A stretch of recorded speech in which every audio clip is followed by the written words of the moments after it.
72 hours, one ultimatum from Tehran, and the entire architecture of a conditional ceasefire that took Pakistani mediators 6 weeks to construct just developed a crack that no amount of diplomatic spin can paper over. What Iran's new leadership transmitted through 3 separate channels in the last 3 days is not the kind of warning that gets walked back. It is the kind of warning that gets executed. And the most uncomfortable part of the situation, for every Western capital tracking the message traffic in real time, is that the warning is mathematically credible in ways the previous warnings were not. The man who replaced Khamenei in March is not playing the role his father played. He is operating from a different doctrine with a different timeline and with a different read on what the current ceasefire actually represents. Here's what that means for the person watching this video right now. The price of a gallon of regular gasoline in the United States crossed $4.30 this week. That number is not a forecast. That number is the current national average on the books posted at every station from Los Angeles to Boston. And that number assumes the Strait of Hormuz remains in its current condition, closed to roughly 95% of its normal traffic, with the remaining 5% moving under conditions that no insurer in London is willing to underwrite at standard rates. If the warning Iran issued this week converts into action, and the evidence indicates that the conversion timeline is now measured in weeks rather than months, that $4.30 number does not stay where it is, it moves. The grocery bill that already hit the average American household by an additional 18% over the trailing 12 months does not stay where it is either. It moves. The interest rate calculation on every mortgage, every car loan, every business line of credit in the United States is built on energy cost assumptions that the next Iranian move would invalidate within a single trading session. That is the bill being prepared. And the man who can sign it is sitting in Tehran right now. This channel runs on no corporate funding, no defense industry relationships, and no advertising arrangements with any party that has a stake in how this conflict gets framed. If the kind of analysis you are about to hear matters to you, the kind that goes underneath the official briefing rooms and reads what the operational data actually says, hit subscribe and turn on notifications. The next several weeks of this story are going to define the geopolitical and economic landscape for the rest of the year. The framework you need to read what happens next is being built right here, one video at a time. Now let us walk through what actually happened, because the headline coverage is giving you the warning without the architecture, and the architecture is what makes the warning impossible to dismiss. The official sequence began approximately 72 hours ago when Iran's new supreme leader transmitted a formal communication through the Pakistani mediation channel that has been the central diplomatic backbone of the conditional ceasefire arrangement in place since April 8th. The communication was not a public statement. It was not posted on social media. It was not broadcast through state media. It was delivered through the secure channel that has been carrying every substantive message between Tehran and Washington since the ceasefire framework was established. And the contents of that communication, according to multiple sources familiar with the message traffic, set a specific deadline tied to a specific demand, with explicit consequences attached if the demand is not met within the deadline window. The demand itself centers on the United States naval blockade of Iranian ports, the counter-blockade that Washington imposed on April 13th in response to Iran's closure of the Strait of Hormuz. That counter-blockade has, in operational terms, completely choked off Iranian export capacity for crude oil, refined products, and the broader shipping traffic that constitutes a meaningful fraction of Iran's revenue base. Iranian President Pezeshkian himself characterized the blockade earlier this week as an extension of military operations against a nation paying the price for its resistance, a phrase that, in the diplomatic shorthand of the region, signals that Tehran no longer considers the ceasefire to be operating in good faith. The new supreme leader's communication formalized that signal into a deadline, and the deadline, according to sources in 3 different capitals tracking the message, expires within the next several weeks. Now look at the official Western response. The framing being pushed through Washington's communications apparatus is that the Iranian message is a routine negotiating tactic, a calibrated escalation designed to extract concessions in the ongoing Pakistani-mediated talks, and that the underlying ceasefire framework remains intact. That is the official narrative. And like every official narrative produced under pressure, it tells you what the speaker wishes were true rather than what the operational data confirms is true. The operational data is something different.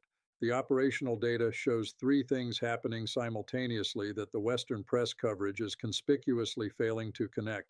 The first is a measurable increase in the operational tempo of the Islamic Revolutionary Guard Corps naval units in the Strait of Hormuz over the past 10 days, including the deployment of new mine-laying capabilities in patterns that defense analysts familiar with the region characterize as preparation for a sustained denial campaign rather than a symbolic posture. The second is the resumption of intermittent Hezbollah strikes into northern Israel, at a tempo that suggests coordination with the broader Iranian signaling rather than independent Lebanese initiative. The third is the quiet movement of Iranian ballistic missile assets from peripheral storage sites to forward deployed positions consistent with launch readiness against high value targets in the Gulf region. None of these three movements taken individually would constitute a treaty violation under the language of the conditional ceasefire. Taken together, they constitute the operational preparation phase for the kind of action the formal warning is designed to threaten. Here is what they are not telling you on the evening news. The succession in Tehran in March was not the smooth dynastic transition that the initial Western coverage characterized it as.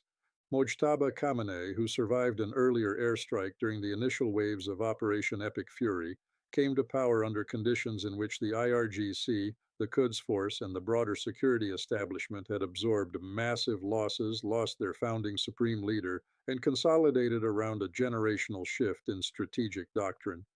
The doctrine the new leadership has been operationalizing since March is not the doctrine of strategic patience that defined the late Khamenei period.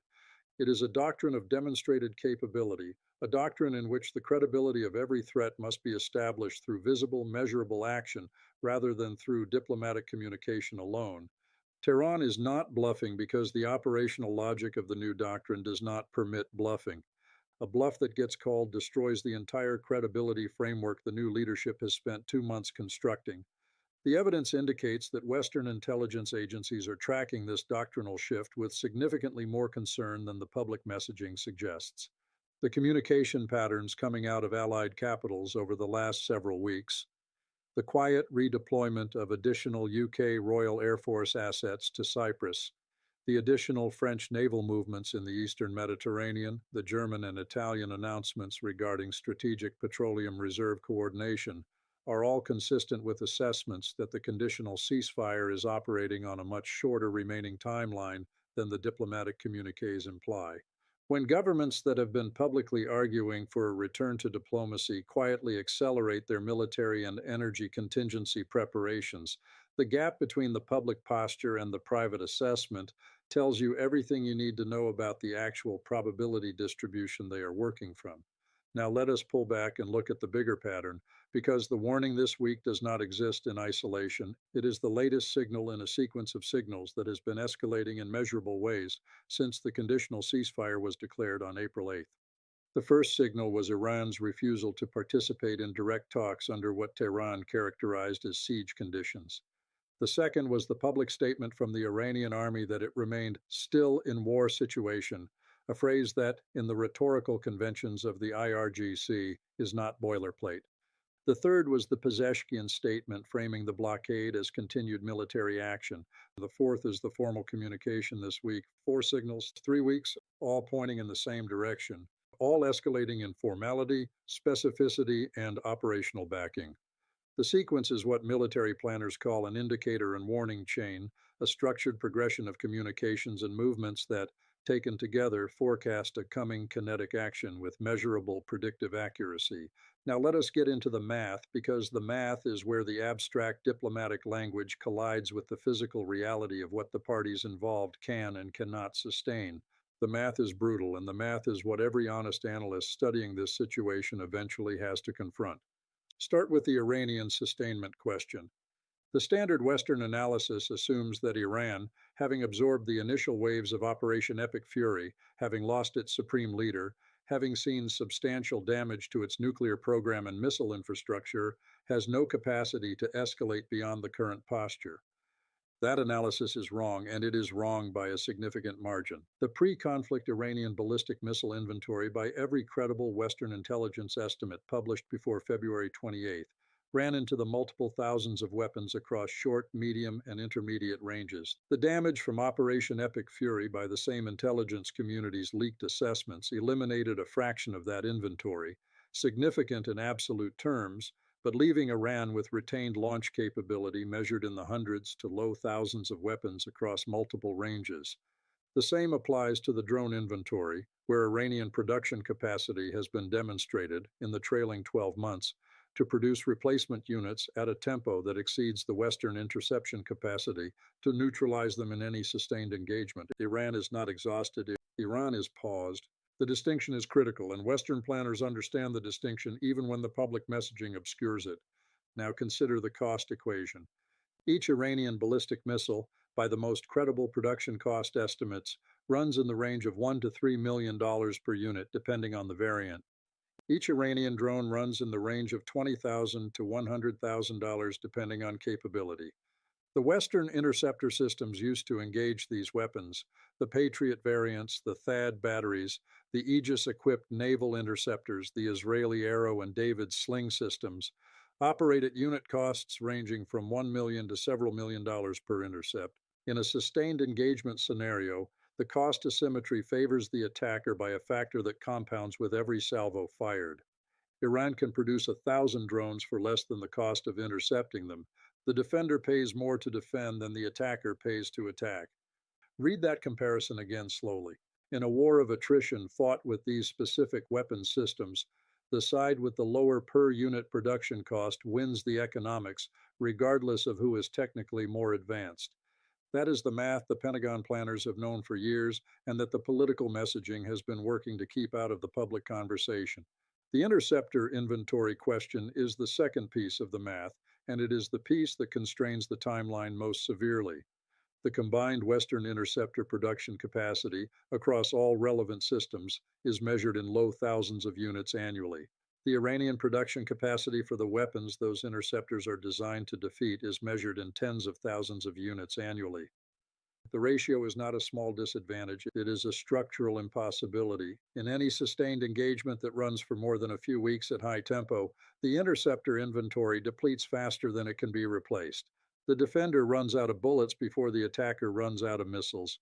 The Western alliance has spent the last several weeks since the ceasefire was declared quietly drawing down strategic petroleum reserves, redeploying interceptor stocks, and pre-positioning replenishment supplies precisely because the planners running the numbers know exactly how the equation looks if the ceasefire collapses and the engagement resumes at sustained tempo. Here is the comparison that should land hardest. The current price of crude oil at the levels that have produced $4.30 per gallon at the American pump reflects a Strait of Hormuz that is operating at approximately 5% of pre-conflict shipping volume. If the warning Iran issued this week converts to expanded action, including the possibility of mining additional sections of the strait, expanding the denial zone to additional approaches, or targeting tanker traffic from non-aligned states currently moving under Iranian permission, the shipping volume drops further towards zero. Approximately 20% of global petroleum and 20% of global liquefied natural gas traverses that strait in normal conditions.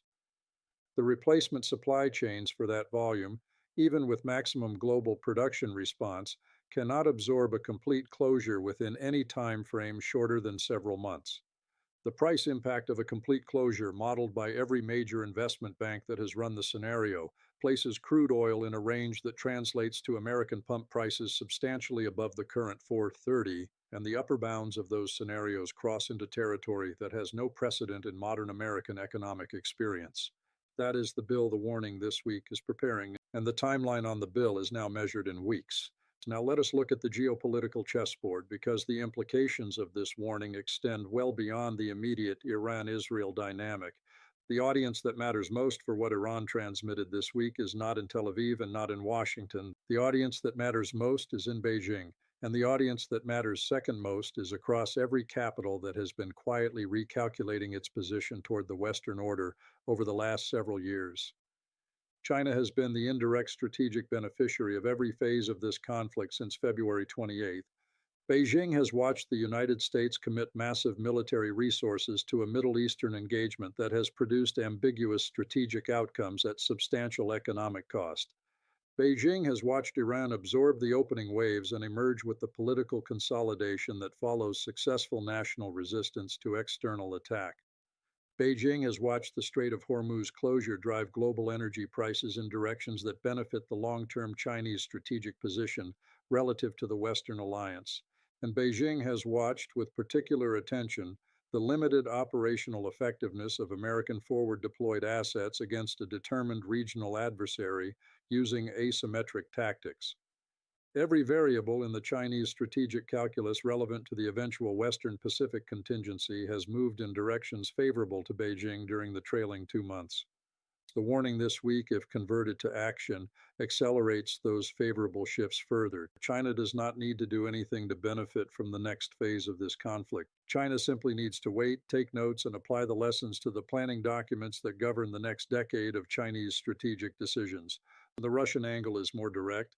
Moscow has been a primary beneficiary of the energy price disruption produced by the Hormuz closure, having seen Russian crude exports move at premium prices into markets that would otherwise be supplied by Gulf production. The temporary American sanctions exemption on Russian oil, granted in March in an attempt to lower global prices, was renewed in mid-April for the explicit purpose of maintaining adequate global supply during the Iranian export disruption. The exemption transferred substantial revenue to the Russian state budget at precisely the moment when Western pressure on the Russian economy was supposed to be intensifying. Every additional week the Hormuz situation persists, Russia accumulates additional revenue that funds the broader Russian strategic position. The warning this week, by extending the timeline of energy market disruption, extends the Russian revenue windfall by an equivalent margin. Then there is the Pakistani mediation channel itself, which is a dimension of this story that almost nobody in the American press is examining with sufficient attention. Pakistan's emergence as the central mediating power in the post-Khamenei diplomatic architecture represents a significant shift in the regional power balance. For decades, the standard mediating frameworks for Iranian Western disputes ran through Oman, Switzerland, or specific European intermediaries. The migration of the Central Mediation Channel to Islamabad reflects a recognition by both Tehran and Washington that the traditional Western-aligned intermediaries no longer have sufficient credibility with the new Iranian leadership to function as honest brokers. Pakistan, with its strategic relationship to China, its independent nuclear capability, and its deep historical ties to the Iranian security establishment, is the only state that both sides currently trust to carry sensitive communications. That trust is itself a strategic asset, and the geopolitical implications of Pakistan holding that asset for an extended period are still being calculated by analysts in capitals across the region. The dimension almost nobody is discussing is what the next Iranian action does to the broader regional alignment if it crosses certain thresholds. Saudi Arabia, the United Arab Emirates, Bahrain, and the other Gulf states that absorbed Iranian counterstrikes during the initial phase of the conflict have spent the trailing 2 months conducting a complex strategic recalculation. The recalculation involves the reliability of American security guarantees, the cost-benefit of continued alignment with Western strategic objectives, and the practical question of what posture best protects national infrastructure from the next round of attacks if escalation resumes. Several Gulf capitals have been signaling, through diplomatic channels and quiet policy adjustments, a preference for distance from any further escalation. If the Iranian warning converts to action and the United States responds in ways that pull Gulf states back into the active conflict zone against their preferences, the political cost to American regional standing accumulates rapidly. The Gulf alignment that the United States has spent decades constructing is more fragile in the post-Khamenei period than the public messaging acknowledges. What burned in the diplomatic backchannels this week is not just a deadline, it is the perception that the conditional ceasefire framework, constructed by Pakistani mediators over 6 weeks of intensive shuttle diplomacy, can hold under conditions of sustained American naval blockade. The new Iranian leadership has now formally communicated that it cannot. Once that communication enters the formal record, the political space for Tehran to back down without losing the credibility framework that the new doctrine depends on becomes vanishingly small. The mathematics of the situation suggests that one of two outcomes is now highly probable within the next several weeks. Either the United States adjusts the blockade to create face-saving room for Tehran to maintain the ceasefire, or Tehran executes the warning to preserve its doctrinal credibility regardless of the consequences. The middle path, extended diplomatic stalling without movement on the substantive demand, is not a stable equilibrium under the current dynamics. The middle path is what the public messaging is trying to maintain. The operational data suggests the middle path will not survive the deadline. Here are the predictions with timeframes attached that the evidence currently supports. Within 21 days, expect either a substantial American adjustment to the naval blockade, likely characterized as a humanitarian corridor, a phased de-escalation, or a technical refinement to address shipping insurance concerns, or an Iranian operational action that demonstrates the warning was not rhetorical. The first option preserves the ceasefire at the cost of acknowledging that the blockade was not sustainable as constructed. The second option ends the ceasefire and triggers a sequence of escalations that nobody in any capital can fully model in advance. One of those two outcomes happens within 3 weeks. The probability mass between them is moving daily, and the direction of the movement is toward the second option as each diplomatic deadline passes without substantive movement. Within 45 days, expect crude oil prices to test new highs above the levels reached during the initial phase of the conflict in February and March, regardless of which of the two scenarios above plays out. Even an American adjustment to the blockade is unlikely to fully restore Hormuz traffic to pre-conflict levels in the short term, because the insurance markets, the shipping operators, and the energy buyers have all been pricing in elevated risk for months, and the risk premia do not unwind quickly. The American consumer pump price will move into the range of $5 per gallon as a baseline scenario, and substantially higher if the second scenario above materializes. The political pressure on the administration as those prices land in households across the country will compound rapidly into the midterm electoral cycle. Within 90 days, expect a fundamental restructuring of the diplomatic framework governing the conflict, mediated by Pakistan with substantial Chinese and possibly Russian involvement, that represents a substantively different settlement architecture than the one the United States has been pursuing publicly since February. The restructuring will preserve the appearance of American negotiating success while substantively conceding most of the operational points the Iranian leadership has been holding firm on since the supreme leader transition. The framing will describe the outcome as a stabilization achievement. The substance will indicate something closer to the opposite, and the Chinese strategic community will read the substance accurately, even as the Western press accepts the framing. Within 6 months, expect the broader regional security architecture in the Gulf to undergo measurable restructuring, with several Arab states publicly distancing themselves from forward-leaning American positions and signaling new accommodations with Tehran that would have been politically impossible to imagine 2 years ago. The structural shift in regional alignment, which has been gathering velocity for several years, is now reaching the velocity at which it begins to be acknowledged in the official diplomatic record rather than only in the analyst commentary. Once the shift is acknowledged in the record, it does not reverse easily, and the most uncomfortable prediction of all. Within 12 months, expect the 2026 Iran war to be analyzed in academic and policy literature as a turning point in the broader pattern of how American military power functions against determined regional adversaries armed with asymmetric capabilities. The case study will not be flattering. It will document a sequence in which the United States deployed substantial military force, achieved limited and ambiguous strategic outcomes, absorbed substantial economic costs at home, accelerated the strategic decline of its regional position, and ultimately settled for a framework that fell well short of the stated objectives at the start of the campaign. The lessons that case study will teach will inform military planning in capitals from Beijing to Pyongyang to Caracas for the next generation. The lessons will not favor the assumption of American military dominance that has anchored Western strategic thinking since 1991.